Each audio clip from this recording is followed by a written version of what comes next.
Teniseni akakanganisa mushonga kusvikira afira mumvura. Wakauya wari wairi Teniseni na Kennedy. Muningina wao ndi Michael andina kumuona kumba kwangu. Asi chakanishamisa ndechekuti Michael aivhara mushonga wa Teniseni sei achienda koorara pamusoro pemakuwa. Iwo musi waromba Teniseni iye akanga asipo. Saka ini ndine kwiri kuti Michael ndaifanira kumurova shamu yekuti akavharirei mushonga wangu akaenderei kumakuwa. Zvino ari kuramba kuuya kuti titarisane pameso. Ari kuramba. Ndakazondoti sinzi hama dzacho dzauya dzichibvuma zvese atingarambe takamakirira Michael nekuti mumusha mangu handina kumuona. Ndio maperero akaita nyaya. Chokwadi nyaya yakaitika. Saka sekuru kumakuwa kwainorara uku ndekupi makuwa anaya? Makuwa ekumusha pawo. Kunja Magoromondo village. Kumuchakata kutanda uku.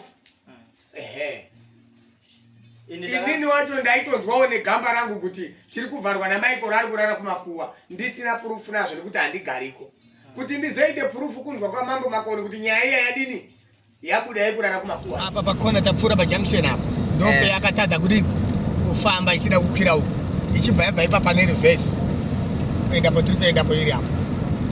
Aizvo asi reverse yaipinda hayo asi kumberi ndokwa yanga iri kuramba kwenda. Yakazoramba reverse yapa napa. Panapa ndipo yakabva yarambira reverse panapa. Saka apa tundi kuramba chanda straight. Kuchena right before ningirikini mapurisa. All right, okay. Yabva yaramba apa yakazotobva nayo watoisa muneutral. Kuisa on kwakuisa muneutral pakuipusha. Yaramba kufamba. Ndokuzobva kwayakaita. Ndokuzobva kwayakaita apo yaramba reverse. Yakafamba at least 50 meters. Ichifamba nereverse yaramba. Saka makanika akanga ndozvibona. Makanika anga ari pano anonzi John Membere anobva kuvillage 51. Akati ndozvo.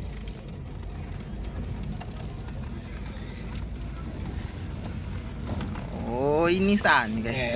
Primera. Ndizvo. Iyo mota iyo tarisai haifambi haite sei iyo. Yatochembera kairi pana.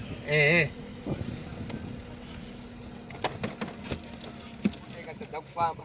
Tiru now yezvino izvi takutaurirana kuti kana musina kuunza 10,000 andi release mota ichifamba kusvika kwainosvika iri kutoorera pano. Kana imimi mashinga moyo kuti mota iyo iorere pano musina kundipa $10,000, inini ndichati mota iyi yaora beyond repair haichafambi. Ndichati bvanza kubva pamota iyi ndakananga kumba kwenyu ndichikubvunzai kuti hamuna kundipa 10,000 yangu sei ndakuida. Ari kuratidza kuti akatonaka. Mune tsvimbo yatsika mutanda. Mune tsvimbo yabone tsvimbo iyi.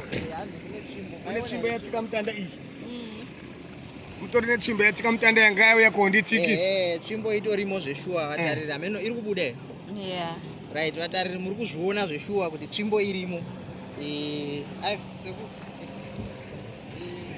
vazvikurira vega kuitika apo. Ngaitione kuti muchikamu chinotevera